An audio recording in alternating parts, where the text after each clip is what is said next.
Այսօր խոսելու ենք Հովսեփի մասին։ Հովսեփի կյանքը Աստվածաշնչում մի զարմանահրաշ կյանք։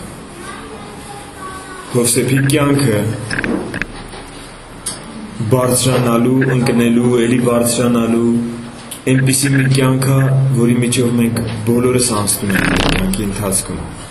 Եվ եթե հասկանանք, որ Հովսեփի հետ կատարվածները գրվեցին որպես օրինակ Աստվածաշունչ կարդացողների համար, ինչպես առաջին Կորինթացիների 10-րդ գլուխն է ասում, իհարկե ոչ Հովսեփի համար, բայց 5 կտակարանյան մեկ այլ պատմության համար ասում է, որ նրանց հետ կատարվեց, որպեսզի մեզ օրինակ լինի, մենք պիտի հասկանանք, որ ամեն ինչը, որ Աստծո հոգով գրված է Աստվածաշնչի մեջ, յուրաքանչյուր տառ, յուրաքանչյուր նշանակիր իր իմաստը ունի հոգևոր կյանքում։ Երեք հարց էին տալիս ինձ, ուղղակի նշանագիր ասեցի, դրա համար այս օրինակը եկավ միտքս։ Աստվածաշնչի թարգմանություն կա, որտեղ ընդամենը մեկ ստորակետ է սխալ դրած եւ մեկ հարցական նշան, որ պիտի լինի դրված չի։ Այնտեղ Եսայի մարգարեության մեջ այսպիսի հարց է տալիս, ասում է. Աստծուն հարցնենք, թե մեռելներին, ասում է մեռելներին եք հարցնում, հարցուկ ոգիներին եք հարցնում, հոգի կանչողներին, փոխանակ Աստծուն հարցնեք։ Մեր ստորակետի տեղը փոխած է եւ հարցականը հանած է, գրած է հարցնենք մեռելներին եւ հարցնենք Աստծուն։ Այսպիսի մի բան է ստացվում, որ լրիվ անիմաստություն, բայց մենք փառք Աստծուն ունենք բնագիրը, որտեղից երևում է, որ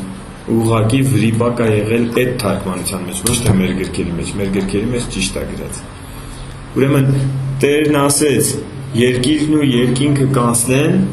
բայց իմ խոսքից մի նշանագիր չի փոխվի։ Ամեն բան, որ գրված է հավատացյալներին հոգևոր սնունդ լինելու համար։ Եվ ահա Հովսեփի կյանքը։ Ինչ է մեզ սովորեցնում Հովսեփի կյանքը։ Մինչև Հովսեփի կյանքին հասնելը մի հատված կարդանք Աստվածաշնչից։ Առաջին Կորինթացիս 16-րդ գլուխ 13 և 14 խոսքերը։ Արթուն եղեք, հաստատ կացեք հավատքի մեջ, արիացեք և ուժովացեք, ձեր բոլոր բաները թող սիրով լինեն։ Հրամաններ, հրահանգներ Աստծո խոսքից։ Արթուն եղեք, ինչու՞, որովհետև շատ ժամանակ հավատքի կյանքի մեջ թմրում ենք և քնկոտության մեջ ենք ընկնում։ Արթուն եղեք, հաստատ կացեք հավատքի մեջ, ամուր կանգնեք հավատքի մեջ։ Ինչու՞, որովհետև շատ ժամանակ անհավատությունը գալիս է։ Շատ ժամանակ գալիս են կասկածները, շատ ժամանակ գալիս է թերահավատությունը։ Հաստատ կացեք հավատքի մեջ, արիացեք, ինչու՞, որովհետև շատ ժամանակ վախերն են այցելում մեզ։ Արիացեք, քաջացեք և ուժովացեք, ինչու՞, Տեր, որովհետև շատ ժամանակ հոգնում եք և շատ ժամանակ թուլանում եք և շատ ժամանակ հոգսերը ձեզ ուղղակի տապալում են գետին։ Ուժովացեք և ձեր բոլոր բաները, ինչ որ կանեք, ինչ որ կխոսեք, ինչ որ կմտածեք, ինչ որոշումներ որ կկայացնեք, ձեր բոլոր բաները թող սիրով լինեն։ Եթե սեր չկա, ուրեմն դուք իմ պատվիրանը խախտել եք։ Որովհետև Հովհաննեսի ավետարան 13-րդ գլուխ 34 և 35 խոսքերը հետևյալն են ասում. Նոր պատվիրան եմ տալիս ձեզ, որ իրար սիրեք, ինչպես ես ձեզ սիրեցի, որ դուք էլ իրար սիրեք։ Սրանով կգիտենան ամենքը, թե իմ աշակերտներն եք, եթե իրար վրա սեր ունենաք։ Հիսուսի աշակերտն ես դու, Հիսուսի հետևորդն ես, ինչ գիտես, որովհետև եկեղեցի ես գալիս, որովհետև քո շրջապատում քեզ հավատացյալ են ասում, ինչ գիտես դու Հիսուսի աշակերտն ես։ Դեր ասես դրանը, որովհետև ամեն օր Աստվածաշունչ ես կարդում կամ ամեն օր չես կարդում, ինչ գիտես, որ Հիսուսի աշակերտն ես։ Դրանով արդյոք երևում։ Ոչ, դրանով չի երևում։ Սրանք շատ լավ բաներ են։ Արեք սա։ Բայց երևում է Հիսուսի աշակերտ լինելը, եթե իրար հանդեպ սեր ունենաք։ Սրանով է երևում։ Ամեն։ Սուր Երևանում մի հրաշալի մարդ կար, որ հյուր էր եկել, չգիտես ինչ իմ թուշն էլ պաչեց։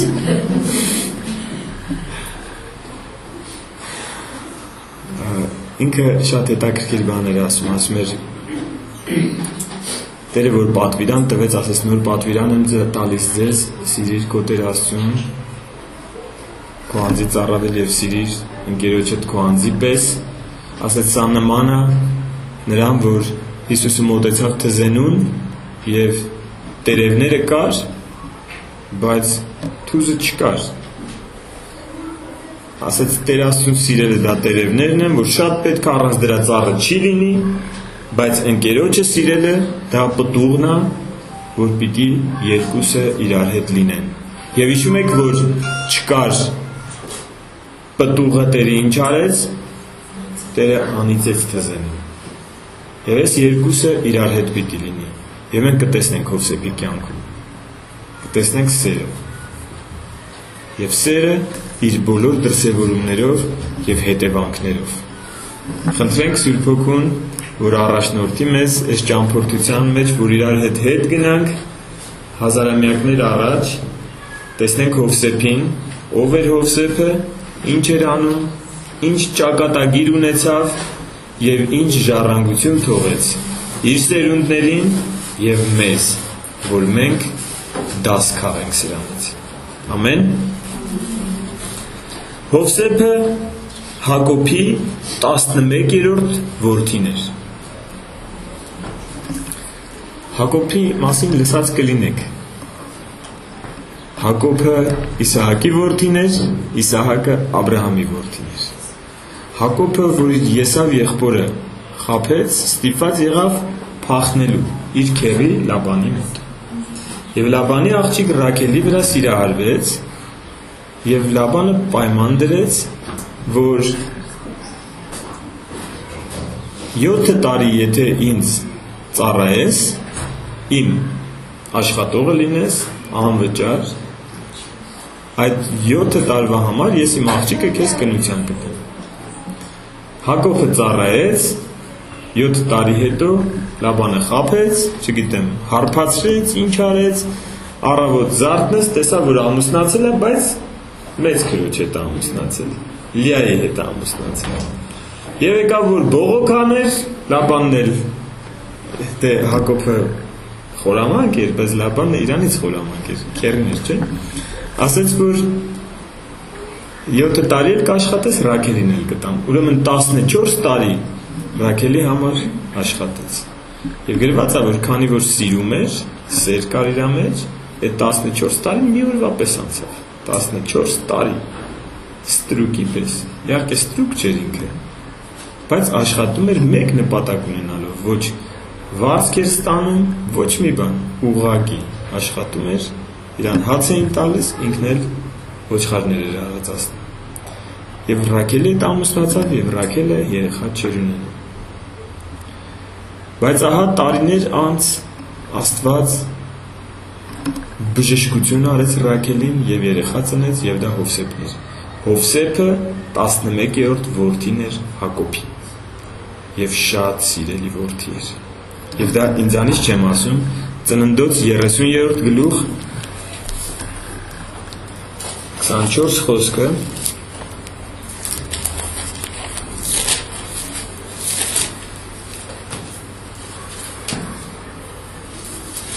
երկուսից կարդամ եւ Աստված հիշեց Ռաքելին եւ Աստված լսեց նրան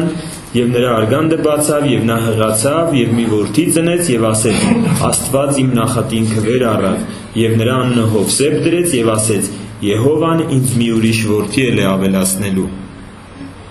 Եվ այ 35-ի 24-ում մենք կարդում ենք, որ Ռաքելի որդիկն էին Հովսեփը եւ Բենյամինը։ 37-ի, այսինքն ավելացրեց, Բենյամինն էլ իր եղբայրն էր, բայց շատ տարիներ հետո ծնվեց եւ Բենյամինի ծննդաբերելուց Ռաքելը մահանում է։ 37-ի 3-ում լսեք ինչա գրած. եւ Իսրայելը, որտեղ Հակոբի անունը Իսրայել էր Աստված դրել, եւ Իսրայելը իր բոլոր որդիներից ավելի սիրում էր Հովսեփին, որովհետև նա իր ծերության որդին էր եւ թևքերով պատմուջան շինեց նրա համար։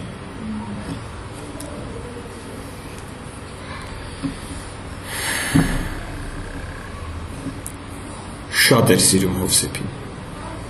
Ես ուղղակի այս գլուխները, որ ասում եմ, դուք տանը կկարդաք, ես այդքան ժամանակ չկա, որ կանգնեմ, ես պատմությունը պատմեմ ձեզ։ Այնքան էր սիրում այս Հովսեփին, որ իրան դրել էր, դե հիմա մենք որ մի ընտանիք ենք ասում, մենք պատկերացնում ենք մի հատ տուն, չէ, երեխեք, ժամանակ ընտանիքը պատկերացրեք 12 որդի, մեծ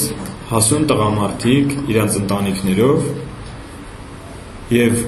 Հովսեփը այդ ժամանակ, երբ որ իրադարձությունները սկսեցին նկարագրվել, երբ որ ինքը երազներ տեսավ, պատանի էր, ասում են 16-17 տարեկան։ Եվ 16-17 տարեկան տղային, որը 11-րդն էր, պատկերացրեք իրանց եղբայրները քանի տարի էին իրանից մեծ։ Դրել էր նրանց ղեկավար։ Հակոբը Հովսեփ իր զավակին դրել էր մնացածի վրա ղեկավար։ Եվ գրված է, որ Հովսեփը հսկում էր նրանց, պտտվում էր, անծայրածիր դաշտերում Հակոբի ունեցվածքն էլ, որ ասում Աստված տվել չէր խնայել, լիքը օրհնված հոտերով որդիները հետևում էին հոտերին եւ Հովսեփը հետևում էր որդիներին, որ մեկը ավել ոչխար չմորթեր ուտեր, ամեն ինչ գալիս էր եւ հորը հասցնում էր։ Հիմա ուզում եմ այս պահից, գիտեք, մենք համ պատմություն ենք, ես այստեղ կանգնած չեմ, որ պատմություն պատմեմ, դուք էլ նստեք, հեքիաթի պես լսեք, այդ դրա համար չի այս պատմությունը։ Մենք այստեղից դաս ունենք քաղելու։ Ես ուզում եմ, որպեսզի Հովսեփի մեջ մենք ինքներս մեզ տեսնենք։ Մենք ինքներս մեզ տեսնենք։ Մեր հայրը Աստվածաշունչն ասում է, որ մեզ այնքան է սիրում, որ իր ամենաթանկը չխնայեց մեզ համար։ Ինչքան է հայրը մեզ սիրում։ Մի ուսուցիչ կա Ջոն Բիվեր անունով, որ շատերը երևի լսել եք, ինքը ասում է, որ այդ պատվի վարձքը դասը, որ նոր դասընթացը, որ նոր պիտի սկսենք, մեր վիդեո դպրոցում է հենց այնտեղ ասում է, որ Տերն ինձ ասեց, Աստված խոսաց իմ սրտի հետ եւ ասեց, ես քեզ սիրում եմ ճիշտ այնքան, որքան սիրում եմ Հիսուսին, որքան սիրում եմ իմ որդուն։ Հայրը խոսեց։ Պատկերացնում եք, հեսս չհավատացի։ Եվ այնտեղ ասում է 2-3 համարով ինձ ապացուցի եւ համարները ասում է։ Ասում է համարները, գրված Աստվածաշնչի մեջ։ Աստված քեզ ինչքան է սիրում, մտածել ես։ Հակոբի սերը դեպի Հովսեփը, որ նկարագրված է, սա խորհրդապատկերն է, թե հայրը, որ երկնքում է, որքան է քեզ սիրում։ Ես գիտեմ, ձեզանից շատերի սրտի մեջ կարող է հիմա տառապանք կա։ Եվ դուք մտածում եք, դե որ հայրը ինձ այսքան սիրում է, ինչու ես եմ կա այսօրը։ Թող այնպես աներ չգնե այսօրը։ Կարծում եմ, որ Հովսեփն էլ իր սրտի մեջ աղաղակում էր, որովհետև եղբայրները գրված է, որ ատում էին նրան։ Ծննդոց 37-ի 4-ում կարդում ենք. Երեկում հիշում եք ինչ կարդացինք, որ Հակոբը իր բոլոր որդիներից ավելի էր սիրում Հովսեփին, որովհետև նա իր ծերության որդին էր եւ թևքերով պատմուճան շինեց նրա համար։ Թևքերով պատմուճանը մի բան էր, որ շատ թանկարժեք էր եւ տարբերում էր նրան, այսինքն Հակոստը իրեն տարբերում էր իր մնացած եղբայրներից։ Եվ այդ 4-րդ խոսքը. եւ նրա եղբայրները տեսան, որ իրենց հայրը սիրում էր նրան իր բոլոր եղբայրներից ավելի, ատեցին նրան եւ խաղաղությամբ չէին կարողանում խոսել նրա հետ։ Այստեղ հոգևոր սնունդ կա, ուշադիր եղեք։ Ինչու ատեցին։ Ամենք եկեք մեզ ոչ միայն Հովսեփի հետ նույնականացնենք, այլ նաև եղբայրների հետ, որովհետև մենք եղբայր ենք ինչ-որ Հովսեփի համար։ Ինչու ատեցին եղբայրները Հովսեփին։ Որովհետև նախանձում էին։ Ինչու հայրը քեզ պիտի ավելի շատ սիրի։ Ինձ եղել է շատ խոսակցության մեջ, որ խոսել են մարդկանց հետ հավատքից, Աստծուց, ասել է, բա ինչու են մարդու հետ այսպիսի լավ լինում, իմ հետ այսպես լավ չի լինում։ Ինչու է լինում։ Որովհետև մենք շատ կարճ ենք տեսնում։ Շատ կարճ։ Մենք չենք տեսնում, Սաղմոս 2-ն ասում է, ես աղաղակեցի, ասեցի ամբարիշտի հետ էլա նույնն ելնում, արդարի հետ էլա նույնն ելնում, էլ ինչ օգուտ ունի ես արդար ապրեմ, եւ Աստված ասեց արի քեզ ամբարիշտի վերջը ցույց տամ։ Եվ երբ որ տեսա բերանս փակեցի, ասեցի Տեր արդար ես։ Մենք շատ ժամանակ աղաղակում ենք, քանի որ կարճատես ենք, շատ կարճ ենք տեսնում։ Եղբայրները ատեցին, որովհետև նախանձեցին։ Ինչու Կայենը սպանեց իր Աբել եղբորը, կարող եք ասել։ Որովհետև գրված է ատելով ատեցները։ Իսկ ինչու ատեց, որովհետև նախանձեց։ Իսկ Աստված ինչ էր ասում, Աստված ասում էր մեղքը դռանը չոքած է։ Զգույշ եղի, ապաշխարի։ Այսօր քո կյանքում ինչն է քո մեջ փոթորիկ առաջացնում։ Սրան շատ են ուշադրություն դարձնում, ինչ չեն դարձնում ուշադրություն։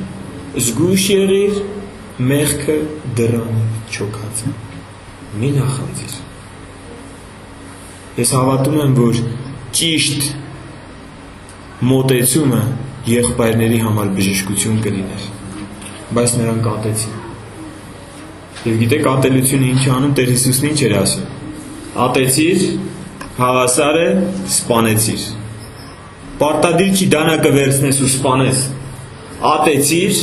հավասարազոր է, սպանեցիր։ Գրվեց երկնքում սպանության մեղք։ Եվ ինչ են անում եղբայրները։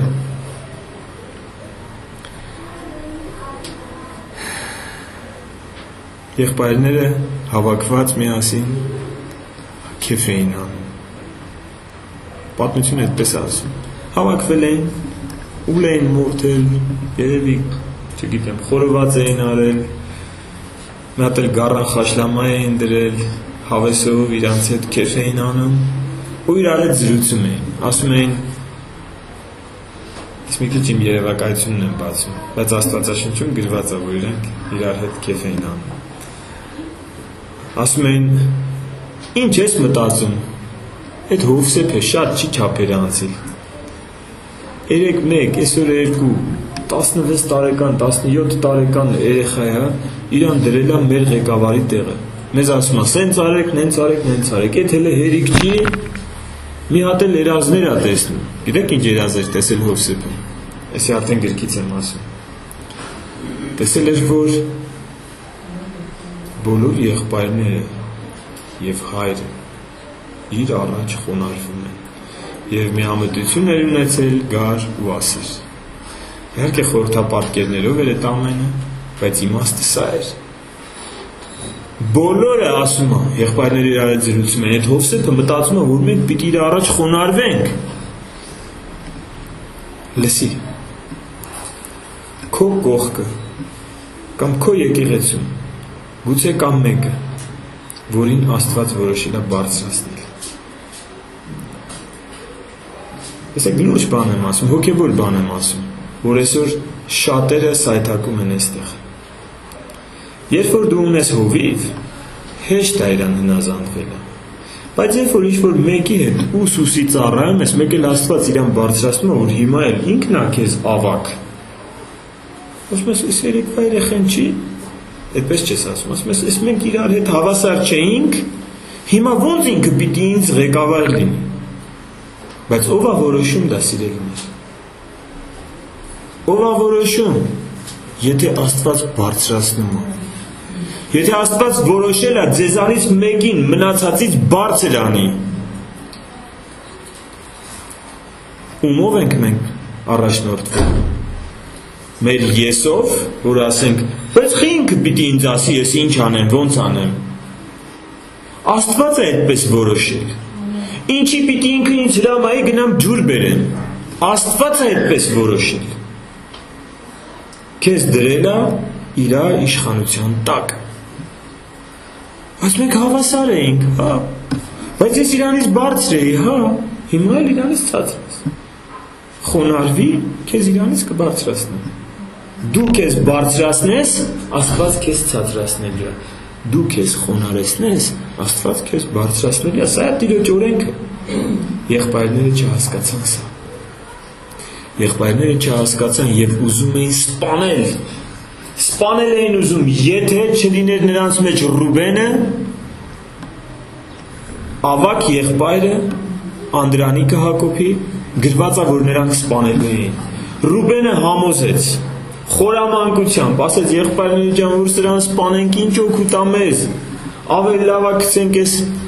ջրհորի մեջ, մի ցամաքաշ ջրհոր կար, որ գուբա գրած Աստվածաշնչի մեջ, ցամաքաշ ջրհորը ավելի լավ է գցենք սրա մեջ, վազելով գնաց չգիտեմ ինչ անելու, որովհետև գրված է, մտածում էր, որ հետո գար հաներ Հակոբին եւ տաներ հոր մոտ ապահով տեղ։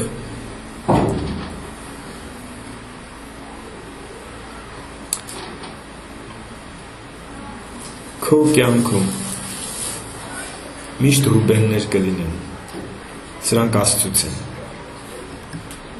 Եթե քո դեմ բարձրացել է մի փոթորիկ, քո հարազատները, գիտեք, որ ամենաշատը ովքեր են մեզ դավաճանում, այն մարդիկ, ումից երբեք չենք սպասի, ամենաշատը իրանք են դավաճանում, որովհետև մենք դիմացից պաշտպանված ենք, իսկ մեջքից հարվածողը այնպես է հարվածում, չգիտեմ, կյանքն է այդպիսին։ Եվ ահա տես, որ եղբայրների մեջ էլ սա լինում է։ Եվ հարազատ եղբայրները 9 հոգով բռնեցին մի եղբորը, ծեծեցին, իրա վրա շորերը հանեցին, որ ոչ ոք չճանաչի սա ով է, եւ գցեցին ջրհորի մեջ, ցամաքած խորը փոսի մեջ, եւ շարունակեցին իրանց քեֆը։ Ասեցին, ստեղ կթողենք սրան, կգնանք, թող ծարավ, սոված մեռնի այստեղ։ Սպանությունը երկնքում գրանցվեց, թեկուզ եւ Հովսեփը դեռ ապրում էր։ Աստված տա, որ մենք այսպիսի սպանություններից հեռու մնանք։ Եթե կտեսնես մեկին բարձրանալիս, աղոթի, որ Տերը ավելի բարձրացնի։ Եթե նա բարձրացել է եւ իշխանություն ունի քո վրա արդեն, հոգեվոր իշխանություն, աղոթի, որ Տերը խոնարհություն տա քեզ, ուրախացի իր համար։ Եթե դու չուրախանաս, որ ինքը արդեն իշխանություն ունի քեզ ինչ-որ բաներ հրամայելու, արգելելու, դու նախանձելու ես եւ դու ատելությամբ ես լցվելու եւ մի օր Կայենի պես սպանելու ես։ Հերվանալու ես իրանից, լսեք, սպանել ասելը սա ասեմ հոգևորապես, հերվանալու ես իրանից, պատաշարվելու ձեր մեջ։ Եվ մի օր Աստված գալու է ասի, Կայեն, ուր է քո եղբայրը, եւ դու ասելու ես իմ եղբոր պահապանը չեմ, ես ինչ իմանամ։ Ասելու է, գիտես ինչ է կատարվում իր հետ, ասելու ես չէ, արդեն 2 շաբաթ չենք շփվում։ Սպանությանը հավասար է սա։ Ուրախացեք, երբ որ բարձրացնում է Աստված ինչ-որ մեկին։ Եթե ուրախանաք իր բարձրանալով, Տերը ձեզ էլ է բարձրացնել։ Եթե դուք տրտնջաք եւ դժգոհեք, կընկնեք Հովսեփի եղբայրների օրը։ Եվ ահա վաճառում են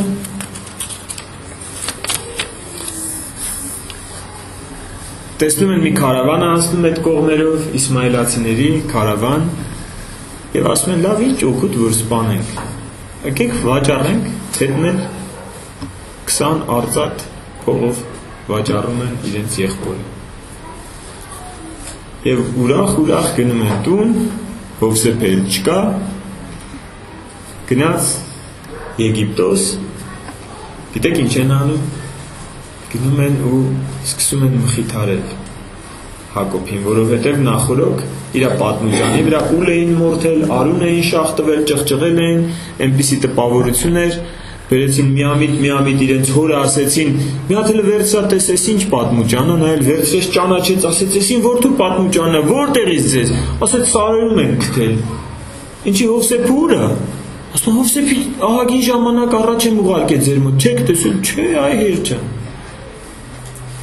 վայ, ուրեմն իմ տղուն վայրի գազանները կերել են, ու ողջ պարեց, գրված է, որ ինքը սուկից դուրս չեկավ, եւ հերթով ընտանիքներով գնում էին մխիթարելու, պատկերացնում եք այդ եղբայրների կեղծավորությունը, գնում էին իրենց հորը մխիթարելու, բայց թողենք եղբայրներին հոր հետ եւ գնանք Հովսեփի հետ Եգիպտոս։ Հովսեփը ստրկության մեջ։ Ահա իսմայելացիները գալիս են 39-րդ գլուխ առաջին խոսքից։ Եվ Հովսեփին իջեցրին Եգիպտոս եւ Փարավոնի ներքինի եգիպտացի պետափրես Դահճապետը ծախու առավ նրանց իսմայելացիների ձեռքից, որ նրան այնտեղ էին իջեցրել։ Մի պահ կանգնենք այստեղ։ Պատկերացնում եք Հովսեփին։ Մենք եղբայրների մասին խոսեցինք, բայց Հովսեփի հոգեվիճակը պատկերացնում եք։ Հովսեփը Աստծո հետ հաղորդակցվող մարդ էր։ Աստված իրան ասել էր, քեզ բարձրացնելու են ու դու չես պատկերացնի ինչքան են բարձրացնելու քեզ։ Քեզ Աստված խոստում տվել է բարձրացնելու։ Ինձ տվել է։ Ինձ ասել է, ինչքան քեզ խոնարհեցնես, այնքան քեզ կբարձրացնեմ։ Քեզ տվել է այդ խոստումը։ Հիմա Հովսեփը, ես գիտեմ, այդ ստրուկներին, վանդակների մեջ էին գցում, կապում էին ու տանում էին։ Հիմա վանդակի մեջ երկար ճանապարհ Իսրայելից մինչև Քանանի երկրից մինչև Եգիպտոս։ Ինչ էր մտածում Հովսեփը։ Տարան, հանեցին շուկա, շուկայում կանգնացրին, գիտեք շուկայում ոնց էին ստրուկներին անում, գալիս էին, փետով խփում էին, տենում էին, ցավոտ տեղ չունի, բացում էին, ատամներն էին նայում, փչացած, կատակ չեմ անում, այդպես է եղել, պատկերացնում եք, ինչ-որ մեկը գալիս է ատամները բացում է, նայում է, տենում, ասում է, լավ էլ առողջ է, ու սկսում են իր հետ բազար անել, ինչքանով կտաս, ես շատ գիտեմ, չգիտեմ ինչքանով ծախեցին, 20-ով առել էին, երևի 200-ով ծախեցին, որտև ահագին տրանսպորտիվ փողային տվել։ Չգիտեմ ինչքանով ծախեցին, բայց Հովսեփը երևի մտածում էր, ասում էր, Տեր Աստված, ինչի է այս բաները կատարվում իմ հետ։ Որ մեղքիս համար, ասել եք այս բառերը։ Որ մեղքիս համար։ Տեր Աստված ծրագիր ունի քեզ հետ։ Հովսեփ, դու պիտի Եգիպտոս գայես։ Այն որ քո եղբայրները արեցին, դա լավ չէր, դա մեղք էր, բայց սա ծրագիրն էր Աստծո։ Դու քո նեղությունների մեջ աղաղակում ես Աստծուն։ Հիշի, Աստված ծրագիր ունի։ Ինչ պիտի աներ Հովսեփը։ Ես գիտեմ, ինքը մի բան կա, որ Աստծո ներկայությունը վանում է մարդու մեջ։ Ինքը հեռացնում է Աստծո ներկայությունը։ Երբ որ դու Աստծո հոգուն տրտմեցնում ես, ինքը հեռանում է։ Բայց այստեղ մի բան է գրած։ Երրորդ խոսքի մեջ։ Եվ Եհովան Հովսեփի հետ էր, եւ նա հաջողակ մարդ էր, եւ իր եգիպտացի տիրոջ տանն էր։ Ես չգիտեմ ինչ էր անում, ինչքան աղոթեց, ինչ արեց, ինչ չարեց, բայց Եհովան Հովսեփի հետ էր։ Եթե Հովսեփը իր դառը ճակատագրից սկսեր բողոքել,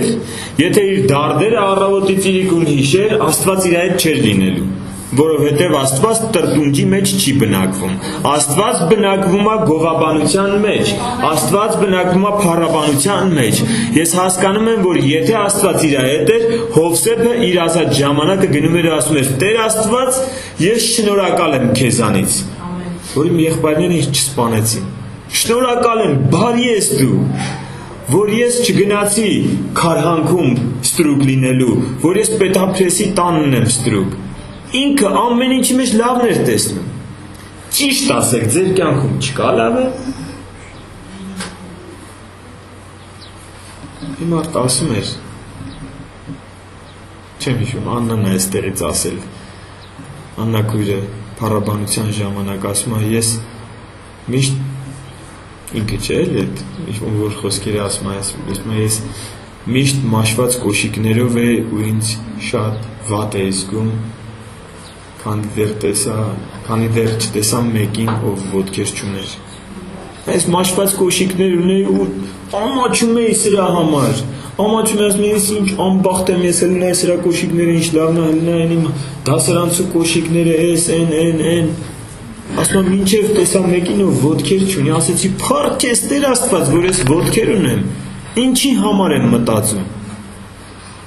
Քո կյանքում քանի բանի համար ես դժգոհել, տրտնջացել։ Մի հատ էլ նայի,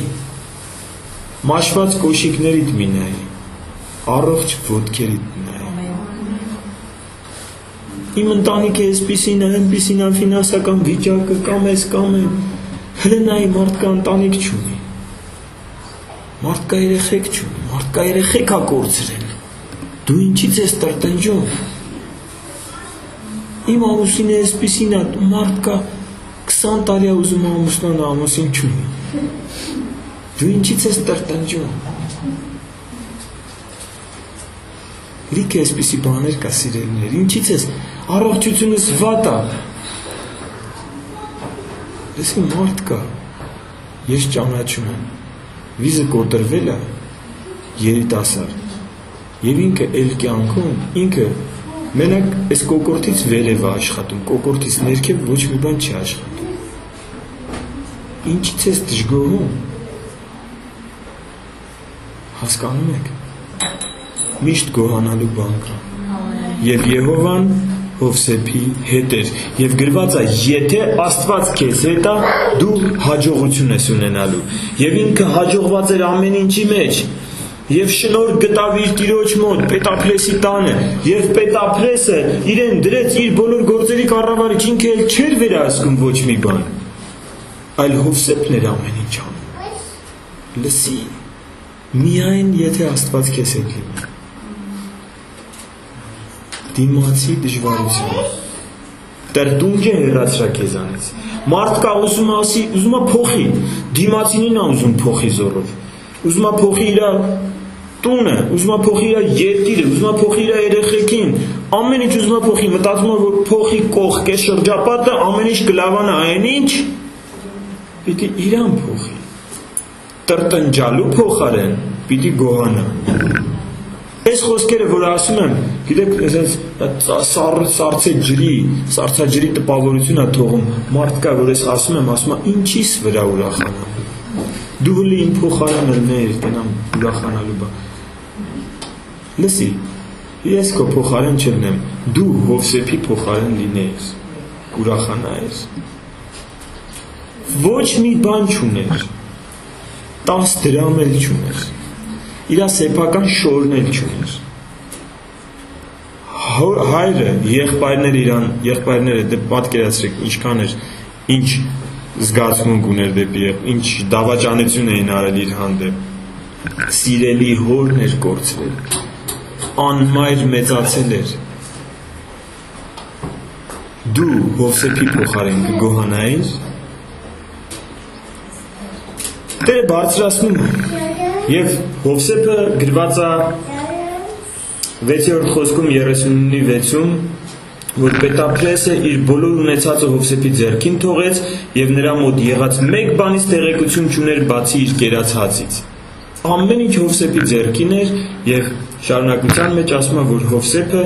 գեղեցիկ էր դեմքով և գեղեցիկ էր տեսքով։ երբ որ Աստված քեզ հետ է, դու նաև գեղեցիկ ես դառնում։ Հավատացեք, սա այսպես է։ Բայց դա ունի նաև իր բացասական կողմ։ Ինչ եղավ։ Եղավ այն, որ Պետափեսի կինը սիրահարվեց Հովսեփի վրա։ Եվ անպարկեշտ առաջարկներ, մեկը մյուսի հետևից, հետո տեսավ ոչ մի բան չի ստացվում։ Հովսեփը ասում է, ո՞նց, ես իմ Աստծուն դավաճանեմ, իմ Աստված ինձ հետ է, ես ո՞նց Աստծուն դավաճանեմ։ Քեզ ինչ գայթակղիչ առաջարկներ են գալիս։ Մենք մեզ դնենք Հովսեփի փոխարեն։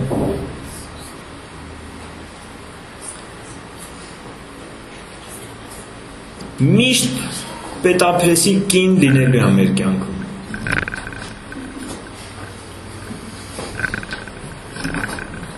Լինելու է մեկը, ով գուցե ոչ ֆիզիկական, այսպես շնության առաջարկ կանի, այլ որը առաջարկ կանի քեզ գնալ փոխզիջման, ոչ թե անել Աստծուն հաճելին, այլ անել սատանային հաճելին, թեթև, նուրբ մեղքեր,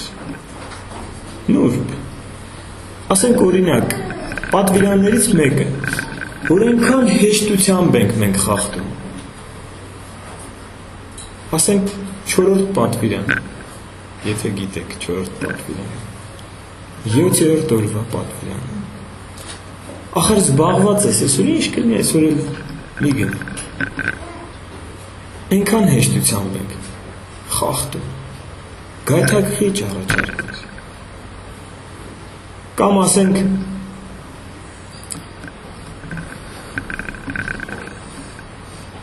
լավ արեք օրինակներ չասեմ։ Գիտենք, որ մեր Տերը պատվիրան ունի սիրել։ Սիրիր քո Տեր Աստծուն։ Սիրիր դիմացինիդ։ Եվ շատ հաճախ լսեք, մենք բամբասում ենք դիմացինից։ Եվ սա Պետափեսի կինն է գալիս ասում, տեսար ինքը քո հանդեպ, ինչ վատ բան արեց, ինչ կլինի, եթե դու էլ ես հսուտ չես ասում, գնա Աննա քրոջը ասա, թող ինքն էլ իմանա այդ ինչքան վատն է։ Սա բամբասանք է սիրելիներ։ Սա բամբասանք է։ Եվ Աստված շնություն է ասում, ոչ միայն ֆիզիկական շնությունը, Աստված շնություն է ասում, երբ որ մենք կատարում ենք ոչ թե իր կամքը, այլ կատարում ենք ստության հոր կամքը, սատանայի կամքը։ Շնացող ազգ։ Հիսուսն ասեց, ձեր հայրը Աստված է, ոչ,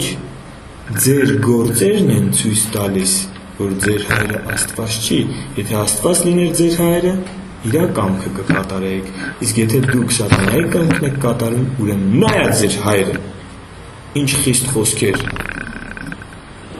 ում կամքն ենք մենք կատարում։ Գայթակղություններ միշտ լինելու են, բայց եկեք Աստծուց իմաստություն խնդրենք, որ ոչ ոքս չընկնի դրանց թակարդի մեջ։ Գիտեք ինչ եղավ Հովսեփի հետ։ Կանչեց իր մոտ Պետափեսի կինը։ Ասեց, լսի, ասեց, քեզ խայտառակ կանեմ, եթե դու իմ ուզածը չանես, ընեց կսարքեմ գլխիդ, կյանքիցդ քեզ կզրկեմ, սպանել կտամ քեզ։ Հովսեփը ասեց, մեռնեմ էլ իմ Աստծուն դեմ չեմ գնալու։ Կարար չի ասեր, հայ, Աստված որ, գիտեք մարդիկ ոնց են ընկնում մեղքի մեջ, հենց սկսում են Աստծո դեմ տրտնջալ, ընկնում են մեղքի մեջ։ Կարար ասեր, այ մարդ, ես այսքան տարի հավատարիմ եմ, ինչի Աստված ինձ չի ազատում այս ստրկությունից, ինչ անբախտ եմ ես։ Ես ինչ աղբերներս ինձ ուզում էին սպանեն, հերիք չի կանգաստել, ես ինչ լավ պաշտոն ունեցա, թեկուզ ստրուկ եմ, բայց լավ պաշտոն ունեցա, թագավորի պես եմ ապրում։ Հիմա էլ ես կնիկը, Աստված ջան, լավ էլի, դե որ տենում ես, որ իր ուզածը չանեմ ինձ սպանելու է, ինչ կլինի, որ դեմ չես, չէ, գիտեք Աստված ինչա պատասխանում այդ դեպքում, Աստված լռում է, դեմ չես, չէ, որ ես մեղքը գործեմ, կլինի, չէ, շատ եմ ներողություն խնդրում, գիտեմ սխալ եմ անում, բայց կներես պիտի անեմ, ուրիշ ճար չունեմ, Աստված լռում է, սիրելիներ, եւ մենք էլ մտածում ենք, թե լռությունը համաձայնության նշան է, լռությունը միշտ չի, որ համաձայնության նշան է, մանավանդ Աստծո դեպքում միշտ, երբ որ Աստված համաձայն է, ասում է այո զավակս, օրհնում եմ, արա, Աստծո դեպքում լռությունը միանշանակ չեմ ասում, բայց մեծամասամբ անհամաձայնության նշան է։ Եվ շատ ժամանակ, ինչպես Բաղրամի դեպքում, երբ որ դու շատ ես ուզում մեղք գործես, մեկ անգամ քեզ ասում է ոչ, երկրորդ անգամ ասում է ոչ, երրորդ անգամ ես գնում նույն բանը ասում, ասում է գնա արա, գնա ուտես, ինչի մեջ կընկնես։ Հովսեփը մինչև վերջ հավատարիմ ասում է ոչ, երանի թե այս բնավորությունը մենք մեր մեջ կա, որ մինչև վերջ կարողանանք բոլոր գայթակղություններին, սատանայի գայթակղություններին, մեր ընտանիքի ճնշումներին, հարազատների, եղբայրների, քույրերի, Պողոսն ասում է դրսից սուր, ներսից սուր, բոլոր սուրերին ասենք ոչ, մենք հավատարիմ ենք մնալու մեր Տիրոջ կամքին։ Ոչ թե մեր կամքին, ասենց որոշել եմ սես պիտի անեմ, այլ ամեն անգամ Տիրոջից հարցնենք Տեր, որն է քո կամքը։ Եվ Պետափրեսի կինը բռնում է Հովսեփի պատմուճանից, զգեստից եւ քաշում է իր մոտ Հովսեփն էլ բան չի ունենում անելու իր հետ։ Պատմուճանը թողում է իր ձեռքի մեջ ու փախնում է դուրս։ Եվ կինը աղաղակը գցում է իր գլուխը։ Կանչեք ամուսնուս, եկել երիս բռնաբարեր, հեսավ հազիվ գորացի փախավ այստեղից, եկեք, սրան բանտը նստացրեք, մահապատժի ենթարկեք, և գալիս է բարկացած Պետափրեսը և վերցնում է, ու քանի որ, ես չգիտեմ, Պետափրեսը երևի նա կնոջը լավ էր ճանաչում։ Գրված է, որ Հովսեփին գցում է բանտ, բայց այնտեղ է դնում, որտեղ որ թագավորի պալատի բանտարկվածներին, այսինքն պալատական բարձրաստիճան նախարարներն էին, որ բանտարկվում էին, այդ սենյակում է դնում Հովսեփին։ Եվ կարդում ենք 39:21-ում, որ կրկին Եհովան Հովսեփի հետ էր, և ողորմություն ցույց տվեց նրան, և բանտապետի առաջին շնորհք գտնել տվեց նրան։ Կրկին, այս ամեն ինչի մեջ Աստված իր հետ էր։ Մեր հաջողությունների բանալին սա է։ Դու քո մտքով մտածում ես երեխեքին ամուսնացնեմ, էսի սրա հետ հաջող կլինի, էսի սրա հետ երջանիկ կլինի, սենց կլինի, սենց կլինի, նենց կլինի։ Մանավանդ մայրերը իրենց աղջիկների համար։ Չէ, սրա հետ լավ չլինի։ Սրա հետ լավ կլինի։ Իրանք են որոշում։ Ոչ, հանձնի Աստծուն։ Միայն եթե Աստված իր հետ լինի։ Եթե Աստված իր հետ լինի, ինքը երջանիկ է լինելու։ Աստված Հովսեփի հետ էր, և Հովսեփը ծառայում էր։ Ում էր ծառայում, գիտեք։ Լսեք, բանտում էլ ծառայում էր։ Իր բոլոր նեղությունների մեջ ծառայում էր։ Գրված է, որ ծառայում էր։ Եվ բանտապետը Հովսեփի ձեռքը հանձնեց բանտում եղած բոլոր բանտարկյալներին և ամեն ինչ որ այնտեղ անում էին, անողը նա էր։ Բանտապետը նրա ձեռքի եղած ոչ մի բանին չէր նայում, որովհետև Եհովան նրա հետ էր և նրա ամեն արածները հաջողվում էր։ Դու մարդ ծառայում ես Աստծուն։ Մեզ թվում է, որ մենք հավատացյալ դարձանք Աստծուն մեծ պատիվ ենք արել, էլ ինչ է ուզում մեզանից, հենա հավատում ենք, էլ իրան։ Լիքը մարդիկ կա, որ հավատացյալ չեն, ես ու հավատացել եմ քեզ Տեր, եկեղեցի եմ գալիս, արդեն էլ չեմ ամաչում, որ ինձ հավատացյալ են ասում։ Դու ես էլի, գոհացի, Աստված պիտի գոհանա։ Աստված քեզանից գոհանալու ինչ ունի, ինքը ողորմություն է արել քեզ։ Դու մեծ բան չես անում Աստծո համար։ Ասում է, այն ծառան, որ իրանից պահանջված անում է, ինչ մեծ բան է։ Իսկ ծառայից գիտեք ինչա պահանջվում։ Ծառայից հավատարիմ ծառայելա պահանջվում։ Դու, որ եկել ես եկեղեցի, դու քեզ ծառայող տեսնում ես։ Դու ձգտում ես Աստծուն ծառայել, թե հարմարվել ես, անախ, թե գալիս ենք եկեղեցի, ինչ եք ուզում։ Շատ անեք կիրակի օրերն էլ չենք գա։ Դու փնտրում ես այդ Աստծուն ծառայել, ում որ հավատացել ես։ Հովսեփը ծառայում էր, եւ Աստված իր հետ էր։ Որտեղ էր ծառայում։ Այդ ապրեսի տանն էր ծառայում։ Բանտում էր ծառայում։ Ամեն տեղ իր բարի վերաբերմունքով առանձնանում էր մնացածից, իր արդար վերաբերմունքով։ Ես հավատում եմ, որ նոր կտակարանը ասում է, երկնքի արքայությունը ուտելիք եւ խմելիք չի, այլ արդարություն, խաղաղություն եւ ուրախություն Սուրբ Հոգով։ Ես հավատում եմ, որ Հովսեփի մեջ կար երկնքի արքայությունը։ Ինքը արդար էր, ինքը նոթոտ չէր, տխուր չէր, ուրախ էր եւ խաղաղ էր, բանտում էր խաղաղ, ստրուկ ժամանակել էր խաղաղ։ Եվ մենք կտեսնենք, որ փառքի գագաթին էլ հասած ժամանակ արդար էր, խաղաղ էր եւ ուրախ էր։ Եվ ահա երազներ են տեսնում բանտում Եգիպտոսի թագավորի մատրվակը դա գինի լցնողն է եւ հացագործը։ Եվ գիտեք, չերկարացնեմ, գիտեք ինչա կատարվում, երկուսի երազներն էլ մեկնում է եւ հացագործին ասում է, որ դու կմեռնես երեկոյից, քեզ մահապատժի կենթարկեն, իսկ մատրվակին ասում է, որ քեզ ազատ կարձակեն, բայց ինձ հիշի, որ դու գնաս, բայց մատրվակը գնում է ու չի հիշում։ Գնում է ու մոռանում է։ Գիտեք ինչքան ժամանակ։ Գրված է 2 տարի։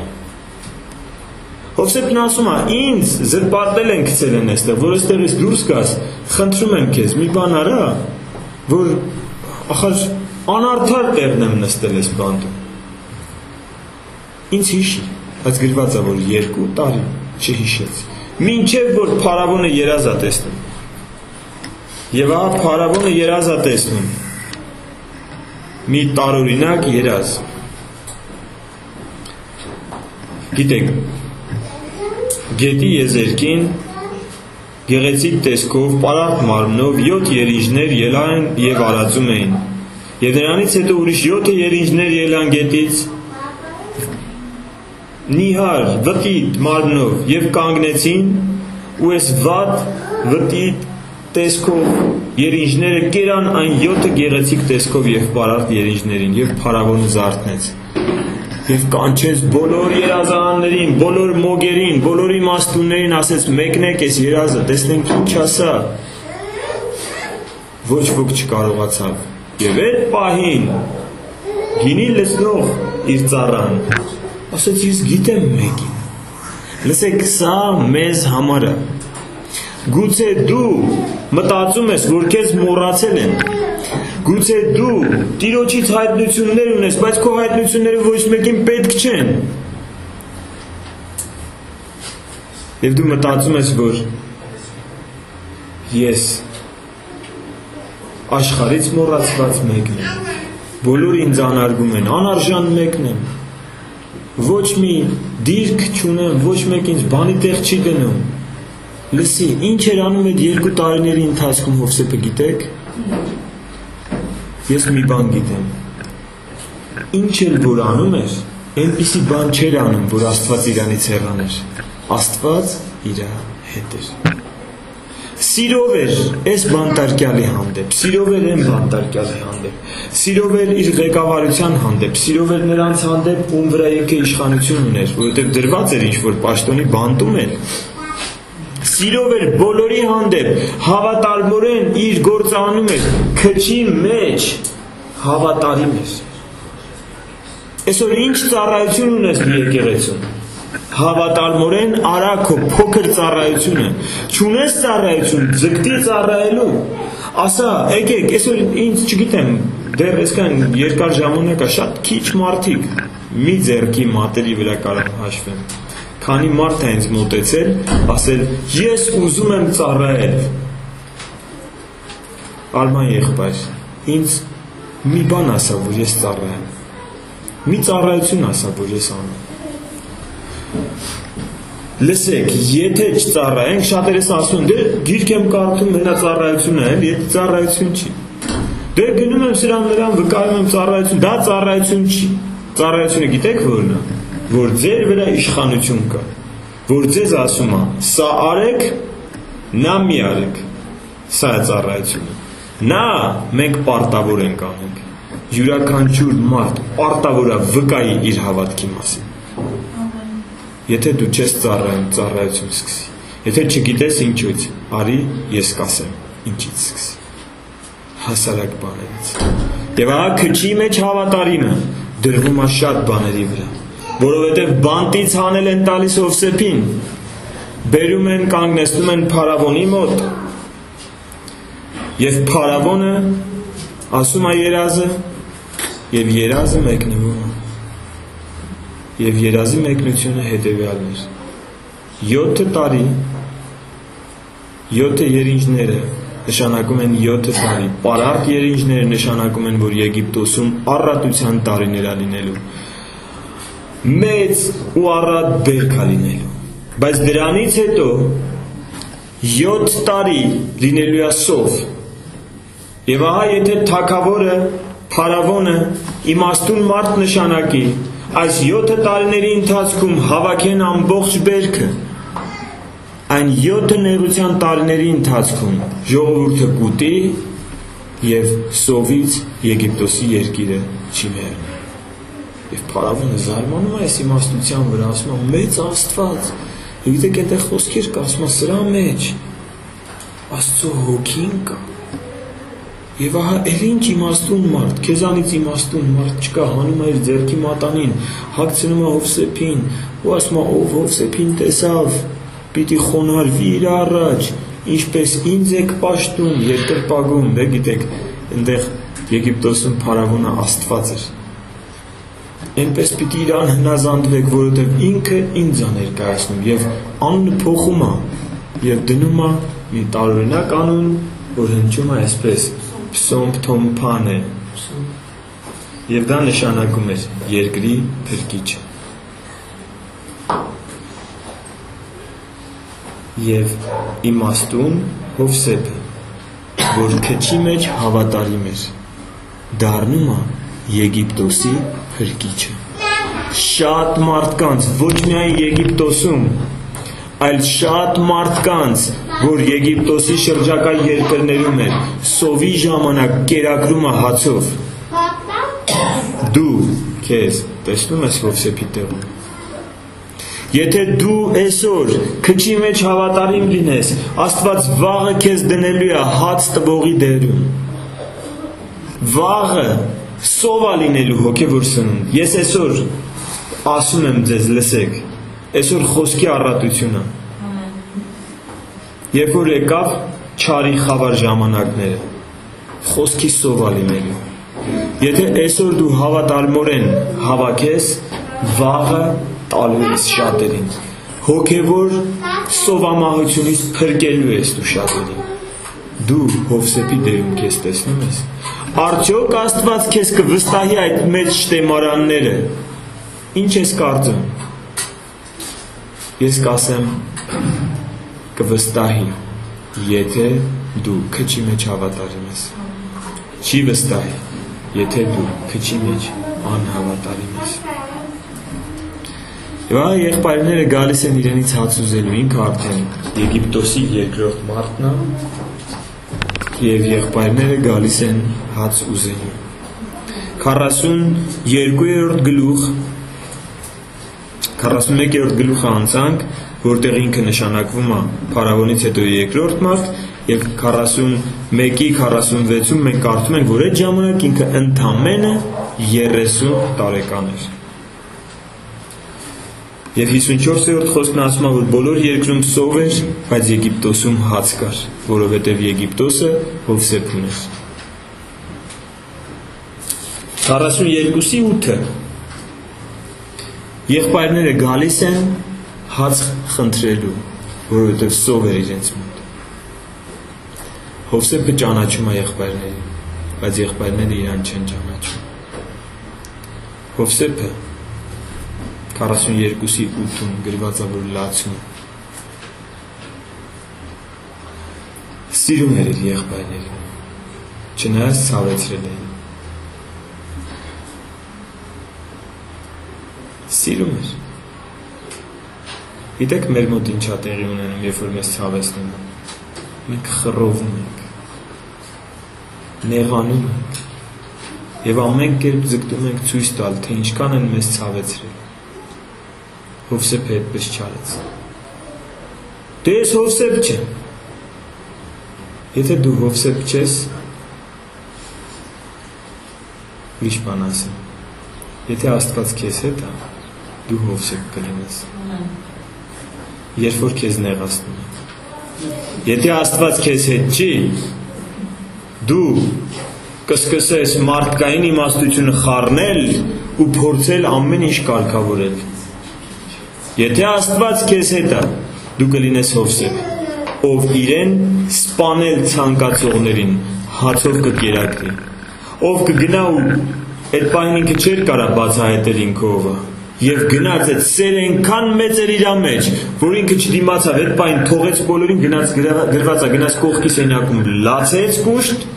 հանգստացավ, լվացվեց, թազա իր մակիաժը արեց, գիտեք չէ, եգիպտացիները քսվում էին տղամարդիկ,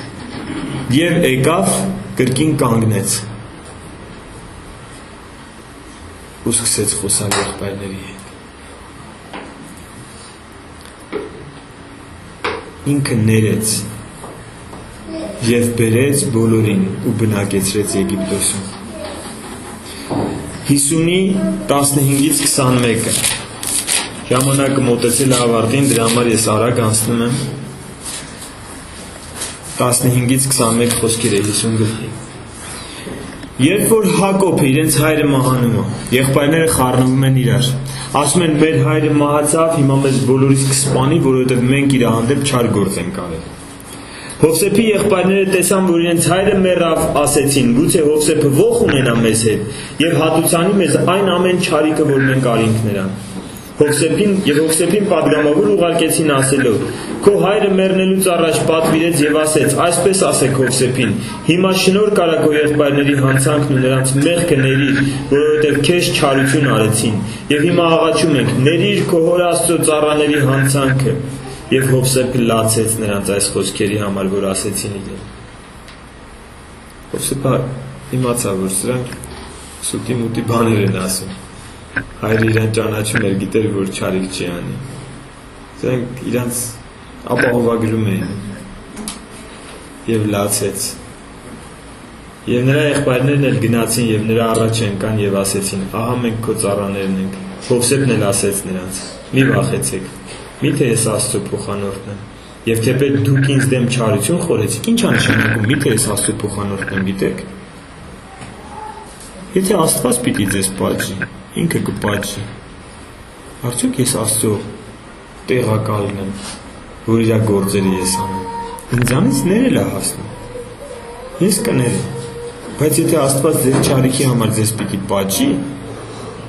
ես իր փոխանորդը չեմ, որ ես իր չարիքը անեմ։ Հովսեփը նրանց ասեց. մի վախեցեք, միթե ես Աստծո փոխանորդն եմ, եւ թեպետ դուք ինձ դեմ չարություն խորեցիք, բայց Աստված այն լավի դարձնել խորհեց, որ աներ այսօրվա եղածի պես, այսինքն որ շատ ժողովուրդ ապրեսներ, եւ հիմա մի վախեցեք, ես ձեզ եւ ձեր երեխաներին պիտի կերակրեմ, եւ մխիթարեց նրանց եւ քաղցրությամբ խոսեց։ Հովսեփը քաղցրությամբ խոսեց նրանց հետ, ովքեր իրեն վատություն էին արել։ Ցավոք սրտի ես այնքան եմ այսօր տեսնում, այդ բառը հայերեն բառ չի, բայց եկեք օգտագործեմ, որ պարզ լինի։ Մունաթով խոսալ, կատակով մունաթ, իսկական մունաթ, մունաթով մունաթ, ինչ ձև ասես, մարդը պահանջում է քեզանից, որ դու այսպիսին լինես, այնպիսին լինես, իրան ուշադրություն դարձնես, ախր ես սենց եմ, ես ուզում եմ, որ եւ այլն, մի արեք այս բանը, քաղցրությամբ վարվեք բոլորի հանդեպ, հատկապես նրանց հանդեպ, ովքեր ձեր հանդեպ չարություն են անում, ձեր հանդեպ անարդարություն են անում, ձեզ արժանի կերպով չեն վերաբերվում, քաղցրությամբ խոսեք։ Դու պարտավոր ես, դու հավատացյալ ես, ով է քեզ Աստծո փոխանորդ դրել, որ դու պահանջես իրանից։ Ով ես դու, որ պահանջես, ինչ իշխանություն ունես։ Շատերը գալիս են ասում, ախար դու հովիվ ես, դու պարտավոր ես։ Ախար հովիվը պիտի ասի դու ինչ ես պարտավոր։ Աստված էլ հովիվին է ասում ինչա պարտավոր։ Բայց դու հովիվից պահանջելու իրավունք չունես։ Դու քո ավագից պահանջելու իրավունք չունես։ Դու իրավունք ունես Աստծուն աղոթել եւ դու իրավունք ունես ներել, եթե քո հովիվը կամ քո ավագը կամ քո գործատուն կամ քո ղեկավարը կամ քո ամուսինը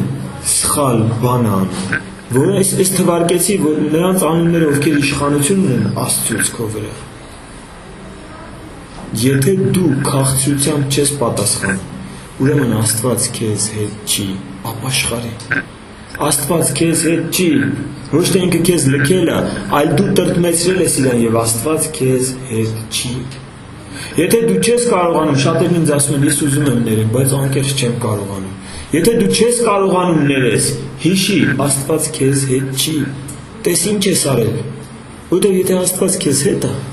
գրված է ամեն բան հնարավոր է քեզ։ Ներելն էլ է հնարավոր։ Այն որ հեչ սիրելու բան չի, դրան սիրելն էլ է հնարավոր։ Այն որ հեչ ներելու բան չի, ներելն էլ է հնարավոր։ Այն որ զիջելու չի, զիջելն էլ է հնարավոր,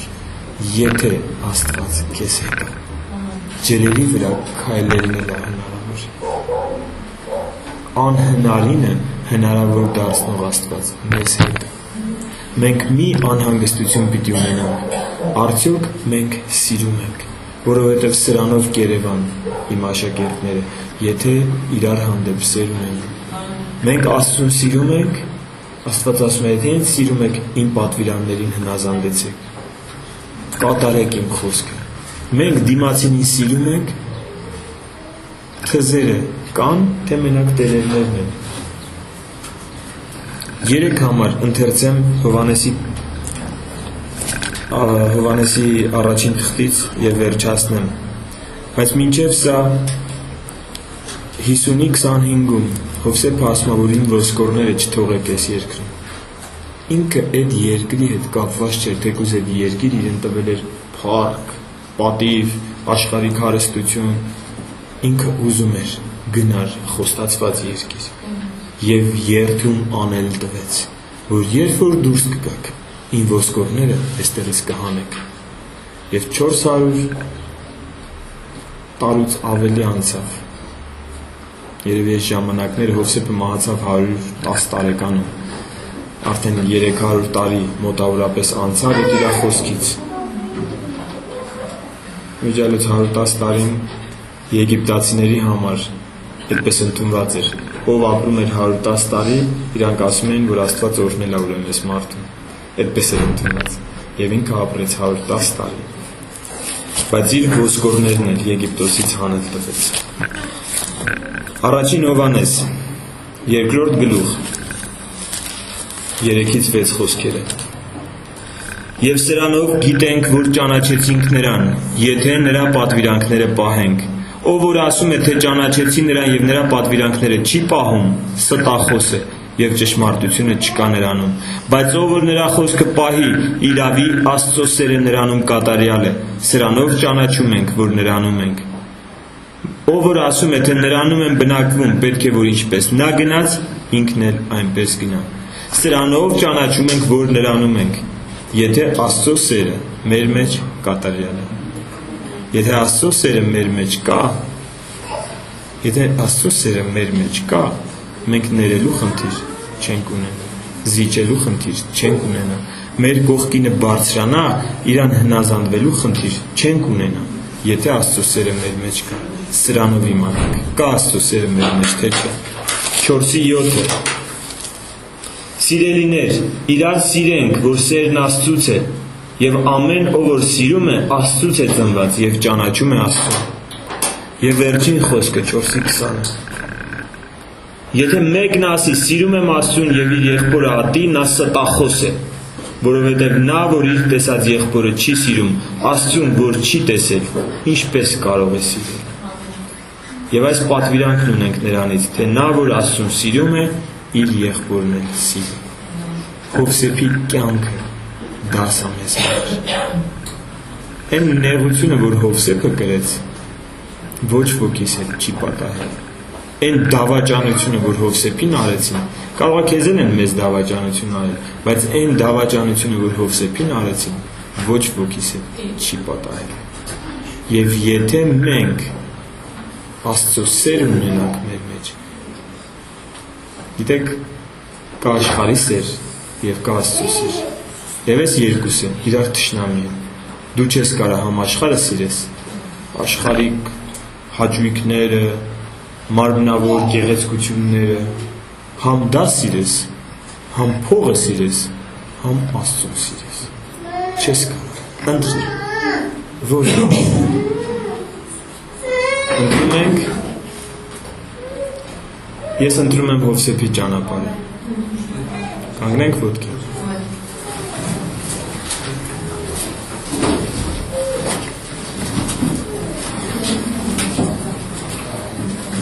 Դու ինչ ճանապարհ ես ընտրում։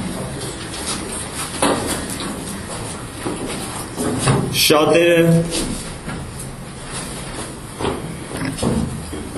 ջրհորի մեջ ընկնելուց հետո կնեղանային Աստծուց։ Կասեին, ինչի իմ եղբայրների այսպիսի բան արեցին մեզ։ Շատերը գերի, ստրուկ լինելուց,